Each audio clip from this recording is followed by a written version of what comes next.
musique, c'est vraiment de la magie. Je me souviens encore très bien du moment où j'ai été voir une professeure de harpe qui a regardé un peu mes mains, voir si elle trouvait que ça me conviendrait bien comme instrument et qu'elle m'a dit que ce serait l'instrument parfait pour moi parce que j'avais des petits doigts potelés. Donc voilà, ça m'a aidé à aimer mes petits doigts potelés du coup. Et par la suite, j'ai été dans ce qu'ils appellent le grenier du Père Noël, parce que comme j'avais la chance d'avoir une tata qui du coup était amie avec cette professeure de harpe là, donc il y avait donc des liens avec des gens qui travaillent chez Kamak, et donc j'ai pu en fait aller dans leur réserve où ils ont vraiment des centaines de harpes. Je sais pas s'il y en a un millier ou pas, mais il y en a vraiment énormément, de toutes sortes, de toutes tailles, de toutes couleurs. Et c'est la caverne d'Ali Baba des harpes en fait. J'ai été là-bas et j'étais époustouflée. Et il fallait que je choisisse ma harpe parmi toutes celles-là. Il faut savoir que on m'a montré deux harpes pour que je choisisse entre les deux. Il y en avait une qui était un peu plus dans les tons auburn, un peu plus rouge en fait. Et il y avait la mienne. Et j'ai tout de suite flashé visuellement. Et je me souviens que la prof de harpe, elle m'a dit non, non, mais le plus important, c'est pas ça. Donc tu vas te retourner, tu vas fermer les yeux. Je vais jouer sur chacune des harpes. Tu sauras pas laquelle je joue dans quel ordre. Et tu devras choisir le son que tu préfères. Et donc, on l'a fait. Je priais pour tomber sur le son de la harpe que je trouvais la plus jolie. Et j'ai vraiment choisi au son que je préférais. Il y en avait une qui a un son plus rond et l'autre un son plus métallique. J'ai choisi le son plus rond et il se trouve que c'était ma harpe.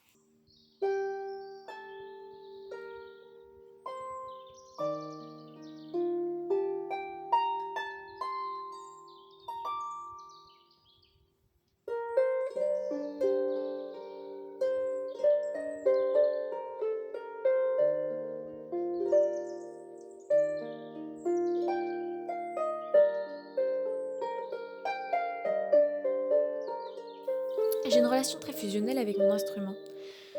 Je passais beaucoup de temps à la bichonner. Je la nettoyais avec une plume pour enlever la poussière, avec des fois un petit peu d'eau ou un peu de... Je n'ai jamais fait avec du savon parce que c'est du bois quand même. Avec un petit peu d'eau pour que ça brille bien ou voilà. Je chouchoute ma harpe, enfin chouchoutais parce que c'est vrai qu'en ce moment un peu moins. La vie quand on grandit va de plus en plus vite. Et, et en fait un jour, en regardant dans la caisse de résonance, eh bien, je me suis rendu compte que sur l'étiquette où il y avait écrit la date de mise en service, il y avait écrit ma date de naissance. Et en fait, elle a été mise en service le jour où je suis née. Et j'ai trouvé ça, mais vraiment fantastique, quoi. Moi, je trouve qu'il n'y a pas de coïncidence et en même temps, c'est bien sûr une coïncidence et c'est magique, quoi. Voilà. Autant dire, on était fait l'une pour l'autre. Faites l'une pour l'autre. Au début, c'est un peu on s'apprivoise, bon, je sais pas trop comment je peux tirer sur les cordes, j'ai peur de les casser, c'est impressionnant, c'est quand même un grand instrument qui n'est pas forcément hyper répandu, donc c'est pas comme un piano on n'a pas forcément peur de taper sur les touches. La harpe au début, moi j'avais peur, surtout l'accorder, parce qu'il faut pas casser les cordes quand on l'accorde, et voilà, c'était un peu délicat au début, de s'habituer l'une à l'autre, mais assez rapidement, je pense que j'ai vraiment assez rapidement...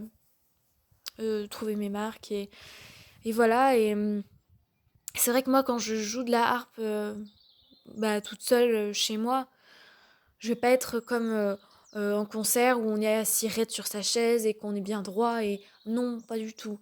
Moi je m'enroule autour de ma harpe, je mets mes jambes autour de la caisse de résonance et en fait je ne fais plus qu'un avec l'instrument. Et pour moi vraiment c'est ça être musicienne et être harpiste. Pour moi c'est pas juste l'instrument et moi, et je joue un morceau. C'est pas trois choses différentes, c'est une seule chose. Quand je joue, il n'y a plus que la musique en fait. Il y a la harpe et moi, et il y a une connexion, et ça a créé la magie. Et en fait, c'est des moments suspendus pour moi. C'est des moments où, en fait, vraiment, ça fait pause. Ça fait pause Il n'y a plus rien d'autre qui existe. Moi, je sais très bien que la musique était un pilier vraiment important dans ma vie, notamment l'époque du collège pour moi, qui, je pense, est une époque pas facile pour beaucoup de gens. Et à ce moment-là, on a toujours l'impression que la terre entière ne nous comprend pas. Et à ce moment-là, on a besoin de se réfugier avec des animaux ou dans des pratiques en fait où on ne nous analyse pas et on est face à nous-mêmes. Et la musique, moi, la harpe, ça m'a beaucoup aidé. Je me souviens encore du nombre de fois où j'ai joué en pleurant et où en fait au fur et à mesure que je jouais, eh ben, ça me calmait, et les larmes elles arrêtaient de couler et ça m'apaisait. Franchement, ça a été presque une thérapie pour moi, alors que bon, c'est pas vraiment que j'avais besoin de ça, d'une thérapie, mais ça en a été une pour moi, voilà. Euh, la harpe m'a soignée dans les moments où j'étais blessée. Le jour où ma harpe est tombée, j'ai eu si peur qu'elle soit cassée. Vraiment, j'ai eu si peur. En fait, j'essayais de la rassurer. Je lui disais pardon, pardon, pardon. Presque, en fait, c'est ma harpe pour moi. Elle est vivante et c'est un être à part entière, quoi. Et à un moment, je voulais même lui donner un prénom parce que pour encore plus bah, humaniser mon instrument. En fait, c'est mon ami, c'est ça en fait.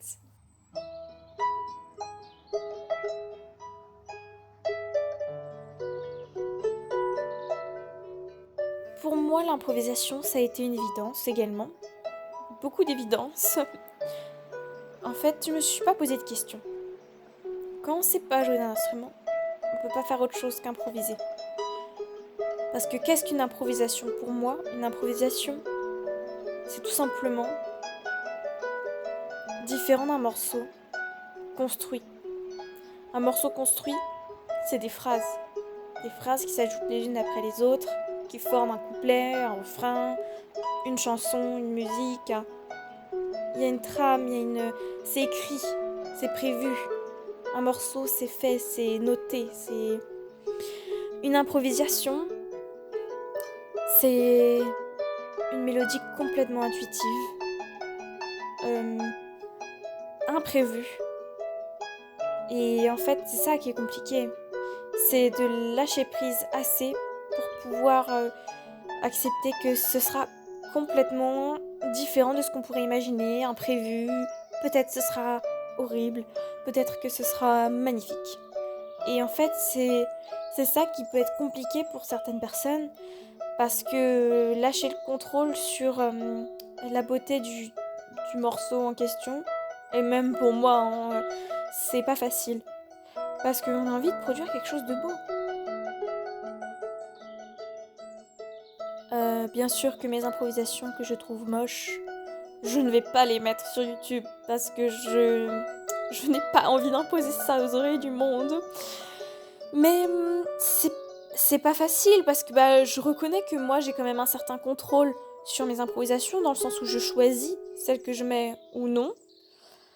Euh, mais par contre, il y a un réel lâcher prise parce que de ma part parce que je les modifie pas ou très peu, c'est-à-dire que de temps en temps, je vais enlever un petit passage parce que déjà de toute façon, j'ai pas vraiment de logiciel pour le faire. Donc ils sont vraiment bruts et en fait, ça m'a fait aussi réfléchir mes improvisations différemment. C'est-à-dire qu'avant, j'improvisais, mais ça vient avec l'expérience aussi. C'est-à-dire que comme j'improvise depuis le tout début que je joue de la harpe, mais vraiment, j'ai inventé mon premier morceau de la première année où j'ai joué de la harpe en fait. C'est... J'ai encore la vidéo d'ailleurs, c'est assez drôle et je l'ai regardé et c'est marrant, je le trouve mignon mon morceau.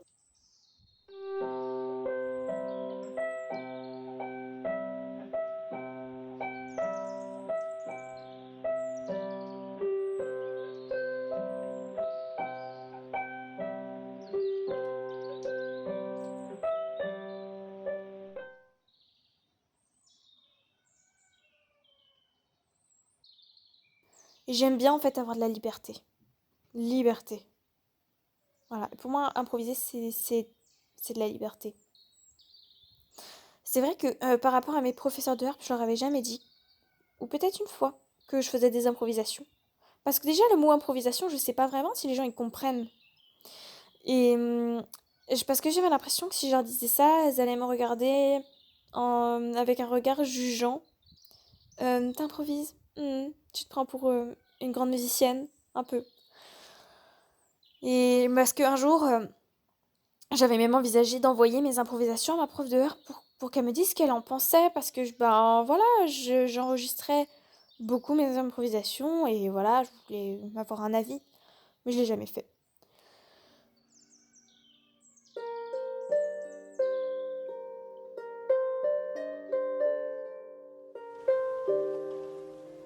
En tout cas, improviser pour moi, c'est se laisser la liberté d'être imparfait.